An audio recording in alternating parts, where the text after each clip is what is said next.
Segmen keempat, tanya jawab antar pasangan calon tentang tema pertama, tata kelola pemerintahan dan pelayanan publik.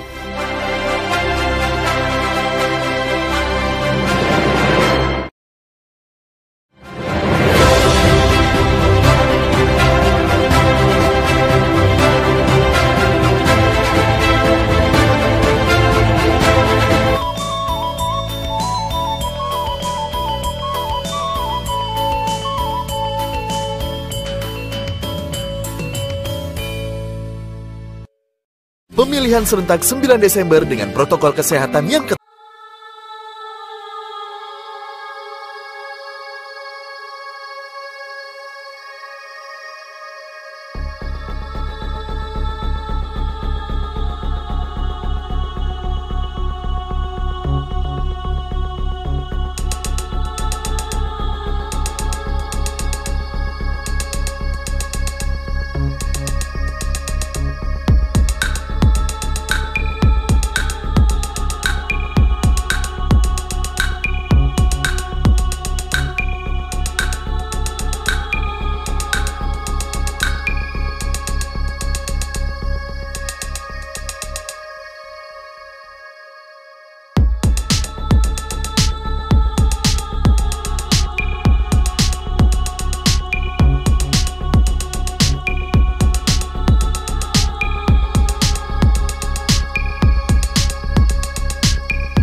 Pengembangan sarana dan prasarana pembangunan yang mendorong percepatan pembangunan. 6. Pengembangan investasi swasta. 7. Penguatan pengawasan program.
Pemilihan Bupati dan Wakil Bupati Tanah Datar sudah di depan mata. Kepada seluruh warga Tanah Datar, mari datang ke TPS pada hari Rabu 9 Desember 2020 dan kita terapkan protokol kesehatan dan pencegahan serta pengendalian COVID-19. Kenali, teliti, dan cermati visi misi serta program calon Bupati dan Wakil Bupati Tanah Datar tahun 2020. Suara Anda menentukan masa depan Tanah Datar 5 tahun yang akan datang. Pastikan Anda terdaftar sebagai pemilih. Jangan lupa datang ke TPS dengan membawa KTP elektronik. Jadilah pemilih cerdas untuk pemilihan kepala daerah yang berkualitas. Ayo nyoblos, pilih pemimpin kita. Ayo ke TPS, jangan takut dengan COVID-19. Seluruh petugas akan memakai APD lengkap. Wajib pakai masker, sering cuci tangan, dan menjaga jarak. Kita wujudkan pemilihan yang aman, sehat, demokratis, dan badunsana. Mari kita sukseskan pelaksanaan pemilihan kepala daerah serentak tahun 2020 dengan langsung, umum, bebas, rahasia, jujur, dan adil.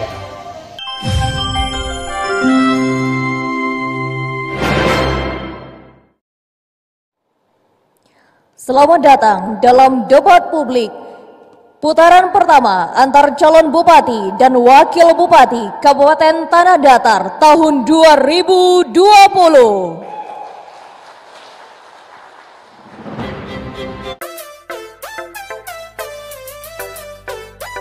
Pemberitahuan agar Anda selalu mendapatkan video terbaru dari channel ini. Sebelumnya silakan tekan tulisan subscribe yang berwarna merah, tanda like, dan ikon lonceng di bawah ini. Terima kasih.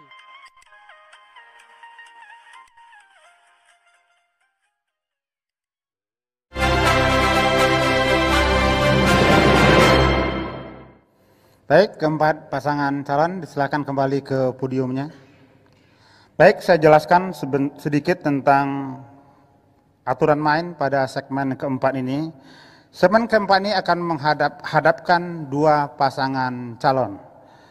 Pasangan calon akan memberikan pertanyaan kepada paslon lainnya menjawab, kemudian pasangan calon yang memberikan pertanyaan menanggapi kembali pada paslon yang bertanya, kemudian paslon berikutnya memberikan tanggapan. Baik, pada kesempatan ini kita mulai dari paslon nomor urut 4 bertanya ke paslon nomor urut 1. Kepada dua paslon agak mundur dikit Pak biar bisa bertatap-tatapan antara 4 dan 3. Baik, Ibu, pada kesempatan ini paslon nomor urut 4 dipersilakan bertanya kepada paslon nomor urut 1 terkait tema kita tentang tata kelola pemerintahan yang baik. Boleh bebas Ibu, tidak harus sesuai dengan visi misi dari pada paslon nomor urut 1. Yang penting adalah sesuai dengan tema kita hari ini. Dipersilakan Ibu. Ya, 1 menit Bu. Ya, terima kasih.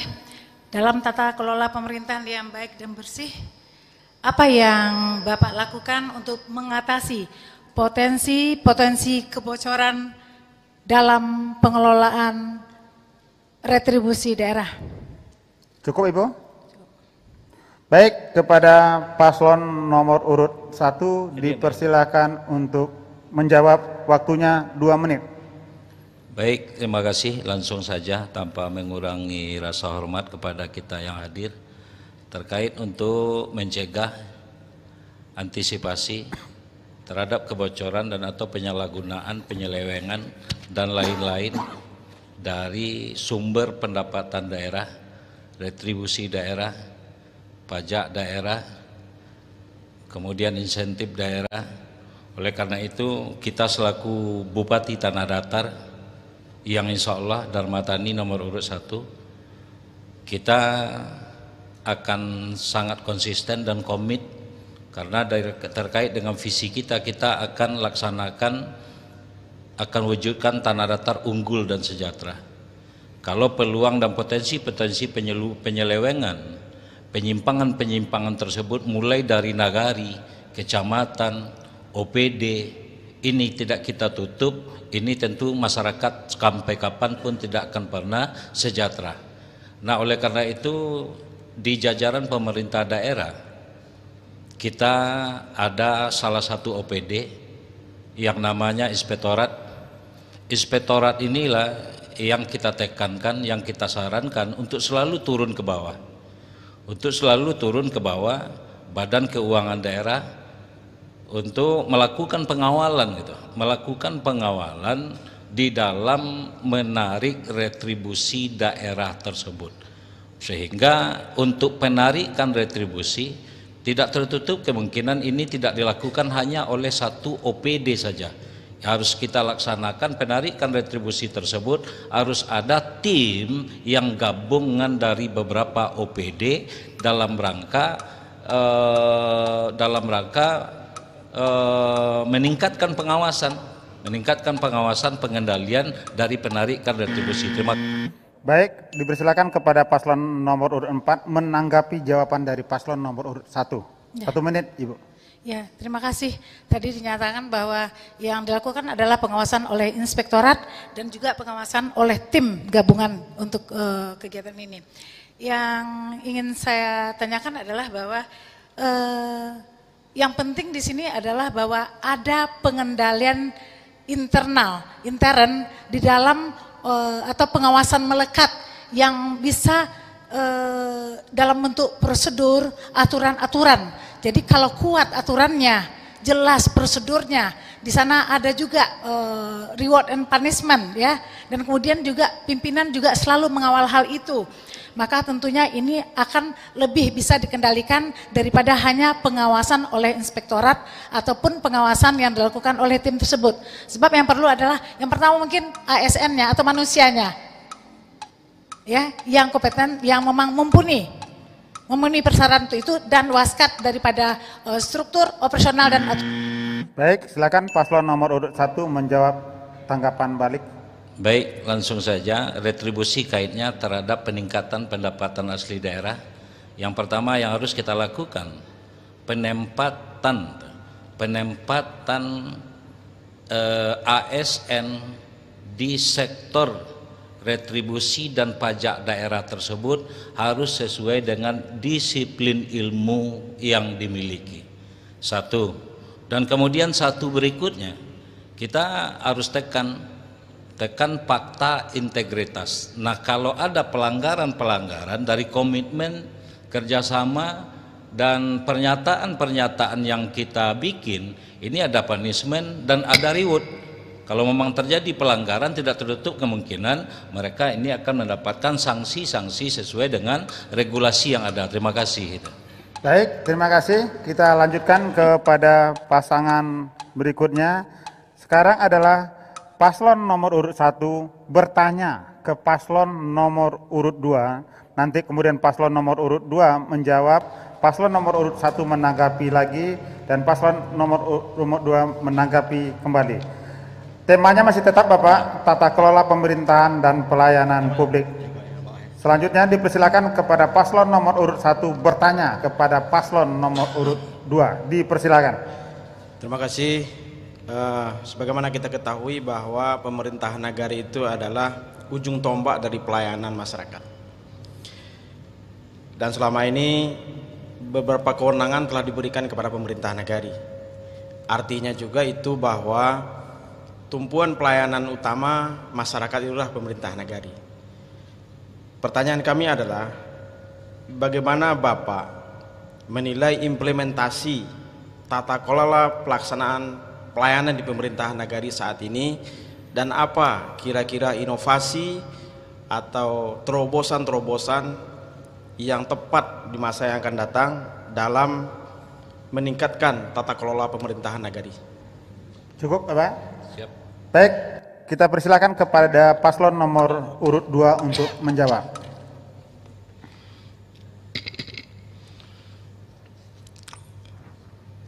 Untuk meningkatkan kapasitas pengelolaan pemerintahan nagari, ada implementasi yang akan kita lakukan sesuai dengan Perda nomor 7 tahun 2018 Sumatera Barat tentang nagari, bahwa nanti yang mempunyai negari itulah Nenek Mama.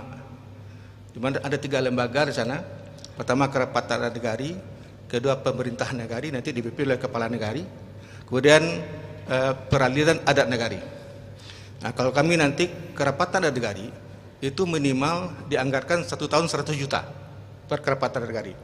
Kemudian fungsi Kerapatan Adat Negari akan lebih tinggi mengontrol pemerintahan negari, di mana nanti kepala negara itu tidak dipilih oleh masyarakat. Dia akan dipilih langsung oleh sistem demokrasi yang ada pada Nenek Mama di tingkat negari. Untuk itu kita akan mempersiapkan perda tingkat kabupaten lebih cepat nantinya.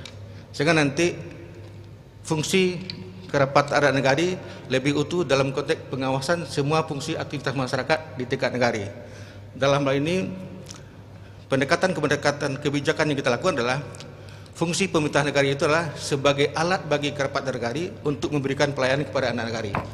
Dan pelayanan di pemerintahan negari itu kita akan buat terintegrasi dengan semua SKPD tingkat kabupaten. Dan tidak ada istilahnya persuratan surat negara itu akan berlarut-larut 2-3 hari. Dan kami menginginkan nanti surat-surat yang disalurkan oleh masyarakat ke tingkat kabupaten dan tingkat kecamatan itu terpangkas di tingkat negari, sehingga masyarakat tidak diperpanjang dalam urusan ini. Kemudian yang kedua adalah meningkatkan fungsi daripada badan usaha milik negari yang merupakan untuk memperkuat nanti Kerapatan Negari juga pemerintahan negari dalam membangun ekonomi masyarakat negari. Kemudian yang ketiga adalah baik, cukup. Silakan paslon nomor urut 1 untuk menanggapi jawaban paslon nomor urut 2. Baik, langsung saja paslon nomor 2. Realita hari ini dari pemerintahan di Nagari, yang dikatakan pemerintahan ada wali nagari, ada BPRN, tentu yang namanya tali 3 sepilin, apalagi paslon 02 Datuk dengan Nenek Mamanya. Hari ini ada kesenjangan bahwasanya alokasi dana nagari dibandingkan dengan porsi anggaran terhadap Nenek Mama maupun rapat-rapat dan operasional ini jaraknya ini jauh sekali. Oleh karena itu kalau ini dibiarkan berlarut-larut, ini tentu akan terjadi polemik baru, ini akan terjadi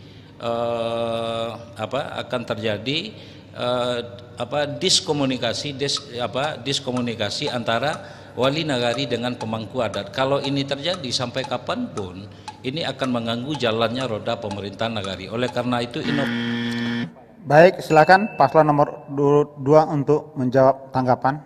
Terima kasih. Sebetulnya tidak akan membuat jurang pemisah antara si wali nagari dengan Kerapatan Adat Negari. Kenapa? Kita di sini harus jelas juglaknya bahwa tugas wali nagari adalah pemerintahan daerah. Tugas kan adalah Kerapatan Adat. Jadi kita harus pisahkan. Untuk semuanya itu kita harus memberikan transparansi hukum buat mereka. Karena selama ini banyak terjadi masalah perbatasan dan segala macam yang tidak bisa diselesaikan wali nagari, apalagi Nenek Mama. Jadi kita harus memberikan penyuluhan hukum yang betul-betul mereka mengerti. Terima kasih. Baik, ada tambahan, Bapak? Nomor 2, ada tambahan? Ya. Baik, kami tambahkan. Baik, kita melangkah pada paslon berikutnya. Sekarang paslon nomor urut 2 bertanya kepada paslon nomor urut 3. Dipersilahkan.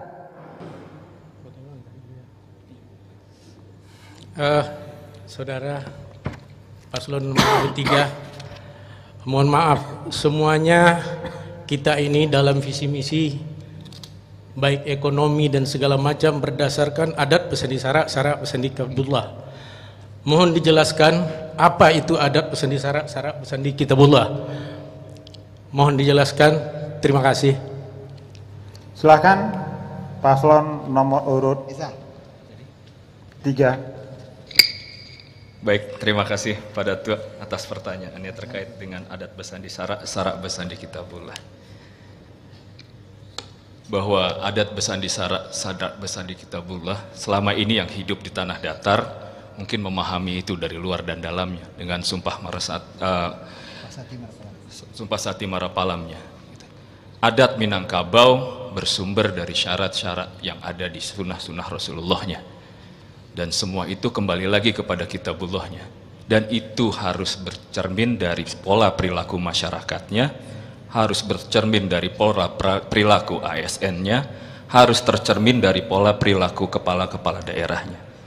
Maka nilai-nilai ABS-SBK dan sebagai kita masyarakat Luak Nantuo harus mempunyai identitas akan itu, sehingga ABS-SBK tidak cuma jadi slogan yang kita selalu tempelkan dalam visi misi kita sebagai kandidat.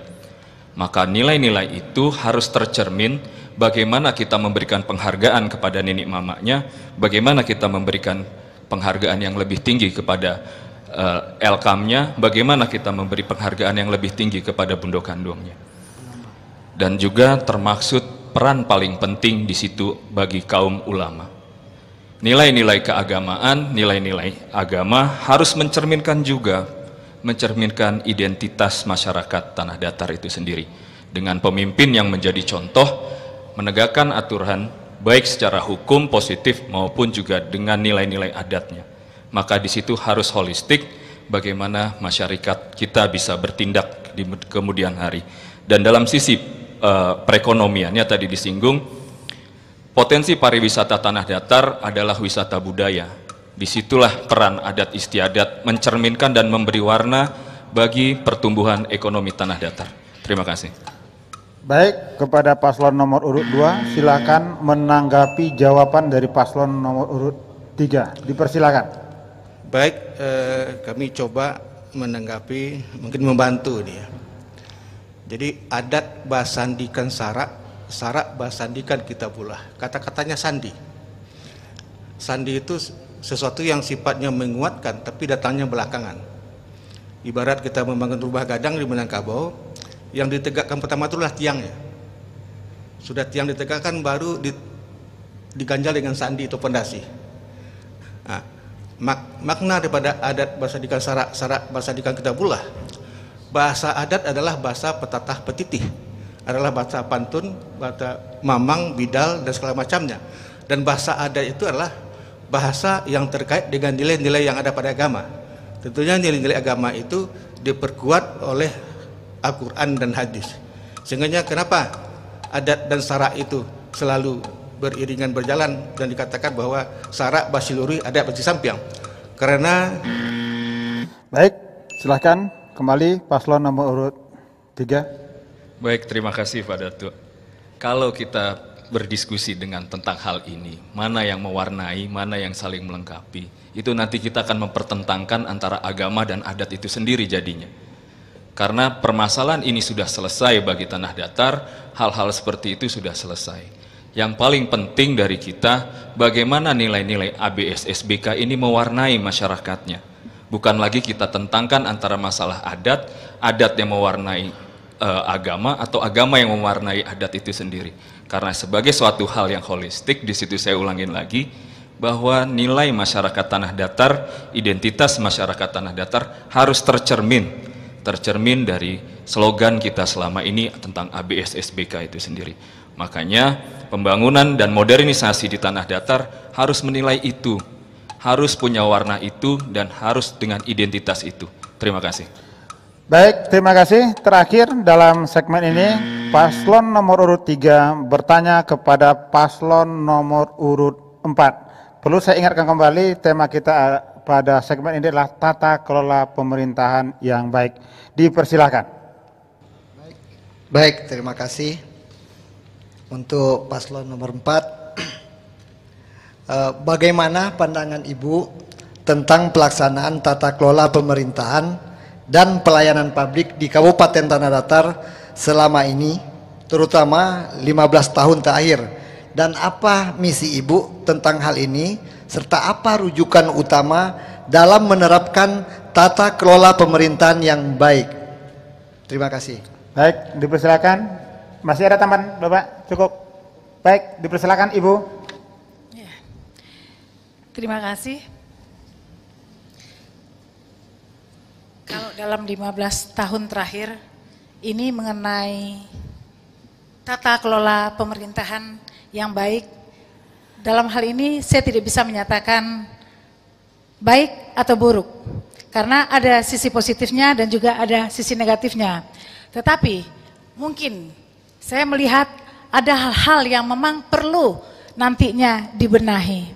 Utamanya adalah, yang pertama adalah tentang kesesuaian daripada penempatan daripada ASN kepada posisi, jabatan, dan fungsinya. Karena kami juga melihat di sini bahwa mungkin belum diadakannya mengenai evaluasi terhadap matchingnya antara kompetensi individu dengan kompetensi jabatan yang dipersyaratkan itu apa. Dan mungkin untuk kedepannya mungkin diperlukan adanya suatu evaluasi yang menyeluruh ya terhadap kompetensi daripada ASN satu, dan kemudian yang kedua adalah bahwa mengenai perlunya juga mengenai transformasi birokrasi yang juga berbasis digital, dan juga pemetaan ini kita harapkan ini dapat melihat dan kita bisa menempatkan daripada seseorang itu pada jabatan yang betul-betul sesuai. Sebab kalau tidak tentunya program-program daripada bidang-bidang tertentu mungkin tidak dapat terlaksana dengan baik. Karena adanya gap antara kompetensi tersebut. Terima kasih. Baik, dipersilakan pada paslon 3 menanggapi balik jawaban dari paslon 4. Baik, terima kasih Bu. Akan saya coba tanggapi. Tata kelola pemerintahan yang baik yang disampaikan tadi oleh kandidat paslon nomor 2 bercerita tentang peningkatan kompetensi. Tapi sebelum kompetensi itu ditingkatkan, peningkatannya justru pengawasan. Bagaimana seorang pemimpin dalam membangun sistem mendahulukan kecurigaannya daripada memperbaiki sistem itu sendiri. Karena yang bagi kita sebagai, yang saya pahami selama ini, pemimpin harus memberikan contoh. Dari situ diawali dari pemimpinnya sendiri, bukan pemimpin yang curiga. Maka tata kelola pemerintahan yang baik, seperti yang Ibu sampaikan, dengan kesesuaian kompetensi, peningkatan kompetensi, tapi didahului dengan pengawasan, apakah tidak terbalik itu Bu? Karena yang sebaiknya bukankah kita tingkatkan kompetensinya terlebih dahulu, kita tingkatkan kesejahteraan dulu, baru kita awasi. Gitu. Karena dengan mendahului pengawasan, seolah-olah kita suuzon duluan dengan ASN kita di tanah datar. Baik, silakan paslon nomor urut 4 untuk menjawab tanggapan. Kita bukannya suuzon, tetapi di sini adalah memang bahwa aturan-aturan tata kelola pemerintahan itu sebenarnya undang-undang, peraturannya itu sudah ada. Tetapi dan juga tanggung jawab daripada pemerintah juga untuk membuatkan prosedur dan juga juklak junis yang juga turunannya. Tetapi yang peraturan itu memang sudah ada, sehingga memang sekarang ini adalah kita lebih kepada manusianya supaya lebih bisa menjalankan tupoksinya. Baik, ada tambahan? Ya, terima kasih. Tentunya dalam tata kelola pemerintahan yang baik, untuk mencapai suatu hasil yang sempurna, tentu harus jelas kita mengukurnya bagaimana input, output, dan outcome-nya. Terima kasih. Baik, sudah Bapak. Baik, para pemirsa Padang TV, dimanapun berada, kepada masyarakat Luak Nantuo, Kabupaten Tanah Datar, kita telah menyelesaikan segmen keempat, tapi akan ada segmen kelima, di mana keempat pasangan calon ini kembali akan saling mendalami, bertanya lebih dalam lagi dalam tema pembangunan sumber daya manusia berbasis ABS SBK. Sebelumnya kita istirahat sejenak.